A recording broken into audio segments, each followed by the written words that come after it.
Good evening and welcome to Fast Break.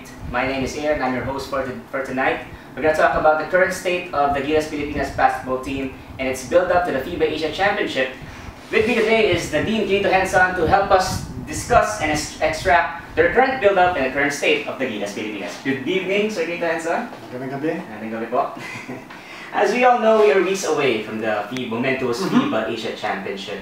And we have our build-up to the current FIBA Asia Championship has experienced a lot of bumps along the way, with current players pulling off from the national pool, players has injuries, and also our failed bid for the FIBA World Cup. So, what are your initial thoughts on our current build-up to the FIBA Asia Championship? Well, tuwing nagkakaroon ng FIBA Asia Championships at nagkakaroon ng situation where the Philippines has to put together a team that is made up of the best players, alam naman natin the best players are in the PBA. So, nagkakaroon ng proseso yan. Unang-una, dapat pinapag-usapan yung suporta ng liga, tapos yung suporta ng mga mother teams, ng mga players. So, they all get together. However, there are many considerations in putting together the strongest possible team. First of all, one consideration is the best players in the league do not necessarily make the strongest team. You may have the best individual players, but maybe they don't play together well as a unit. So, isang consideration yun. Pangalawa, some players have commitments with their mother teams. And the mother teams have their own objectives as far as the campaign of their teams go. And kuminsan, nagkakaroon ng conflict yan with the schedule or with the interest of the national team.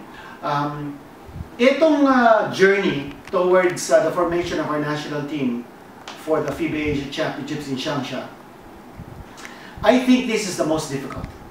Why, sir? I think it's because we came from a relatively successful trip to the 2013 FIBA Asia Championships. I say relatively successful because hindi naman tayo nanalo ng championship. But the fact that we made it to second place was a tremendous achievement. Why? Because that brought us to the World Cup.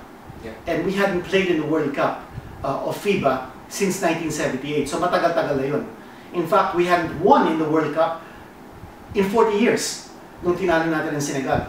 So, given the fact that we had made inroads in world basketball, nagkaroon ng malaking challenge ngayon for us, big expectations to have a much stronger national team.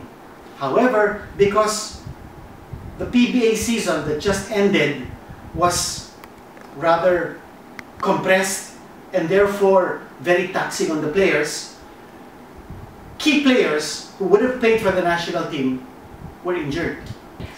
So, you have now a situation where pulot system. Sino ba ang available? Sino ba ang pwede? Rani Del Do Campo could not even play a single game in the Estonia friendlies. Yes. In fact, in the first game in Jones Cup, hindi siya naglaro because of his hamstring injury. Pero now, slowly, he's coming back to form because the hamstring injury is not as severe as plantar fasciitis in 2 feet. So, I think the road to Changsha has been troublesome, but if we make it all the way to the top in Changsha, it would be the sweetest victory because it would be the hardest way to get to the top. So currently, sir, we are in the Jones Cup in Taipei. And players like Calvin Abueva, Terence Romeo, and Moala Tauta are the so-called rookies in the international competition, Asian level.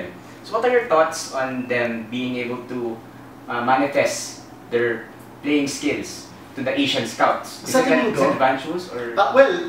In terms of exposure to the Asian scouts, wala tayong magagawa because even yung laro nila sa PBA, minamonitor din yun eh. In fact, the Korean head coach was here last season. Pinapanood din yung mga PBA player natin. So, wala tayong tinatago. Hindi natin kayang taguin yung mga barahan natin. Blessing in disguise, ito nangyari sa ating Gilas Pilipinas because sa mga player na hindi nakarating, hindi naka-enlist, napuwersa si Coach Tab Baldwin to look at other players. And, you know, I was talking about our successful stint in the 2013 FIBA Asia Championships, ganun din sa FIBA World Cup. You have a tendency that when you have achieved, you want to keep the same nucleus. Kasi, you don't tinker with a team that has given you success. But sometimes, you need to. Especially in the international scene, where the pressure to perform is tremendous. Why? Because you have to play games one after the other. Yes. And then when you reach the quarterfinals, it's a knockout. Do or die. Yeah, if you lose, wala ka na sa semifinals. Yeah. So, etong darating na FIBA Asia Championships, mahalaga yung semifinals. Why? Because the 4 teams will get a chance to go to the Olympics. It has given now a new life to even veterans like Asi Taulava and Rani Del Do Campo. Parang nakikita nila, ito yung mga batang player, nagpupursige. And they've been able to show a lot of competitiveness. So napakaganda ang nangyayari dito. No?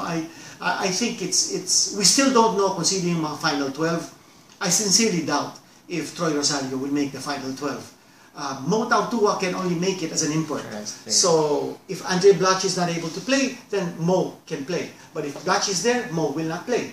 So sa tingin ko, Calvin Abueva and Terence Romeo are 2 shoe-ins for our final 12. And I think it was a blessing in disguise na nagkaroon nga ng mga dropouts in the original wish list ni Coach Tab Baldwin because it gave rise to new blood. And I think this new blood is generating a tremendous amount of enthusiasm and is very infectious sa kanilang intensity and energy. Nabibigyan ng bagong buhay yung mga veterano natin who may have been just dragging their feet, but now they're forced to play tough. And I'm so happy that the team is performing very well. Okay. Last question, sir. You've mentioned Jordan Clarkson that he might be playing with the FIBA Asia Championship team of Gilas Pilipinas. Well, what do you think? Do you think that it will be advantageous because it's really late? Okay, that has always been a question asked. No? Kanya nga dumating dito si Jordan Clarkson to be immersed, not only in meeting the Gilas players and meeting the Gilas coach, but also to be immersed in the Filipino culture of basketball. What he will earn with Gilas is probably not even 1% of what he can earn in the NBA. Yet he wants to play here. It's not the money. It's because he feels that his Filipino heritage, he owes something to the Philippines. And I think it's a great thing that someone like him, who has a Filipino mother, had the intention of bringing her son to the Philippines because, can you believe it? Jordan Clarkson has a Philippine passport that was issued in 2004 when he was 12 years old. Because his mother, who migrated to the US when she was 5 years old, with her mother, Marcelina, wanted to bring back her son to the Philippines. Hindi nga lang nagka-arregluhan. She wasn't able to bring him back. But I mean, this is manna from heaven. Who would have thought he was able to have a passport at the age of 12? At buhay yung passport na yun. Jordan Clarkson said he's here for the long haul. He's even been quoted by a French press agency to say that he is available to play for Gilas all the way until the 2024 Olympics. If he comes in to Gilas, he will replace the 12th man in the team. That 12th man will probably not even play. Or if he does, he will play only limited minutes. If you replace 12th man in your lineup with a Jordan Clarkson, I guarantee you that 12th man is going to voluntarily step aside and say, Jordan Clarkson, please take my place. I also guarantee you that if Jordan Clarkson plays in Changsha, he will make a difference. Folks, you've heard the thoughts of the Dean Quinito Henson on the current build-up of the FIBA Asia Championship team, Gilas Pilipinas, heading towards Changsha. And for Gilas, representing one country is a daunting task. You have legions of passionate basketball fans to please and inspire, and that's a good thing, because you're more motivated to do well. For a fast break, this is Aaron Varenal, and have a good night, folks.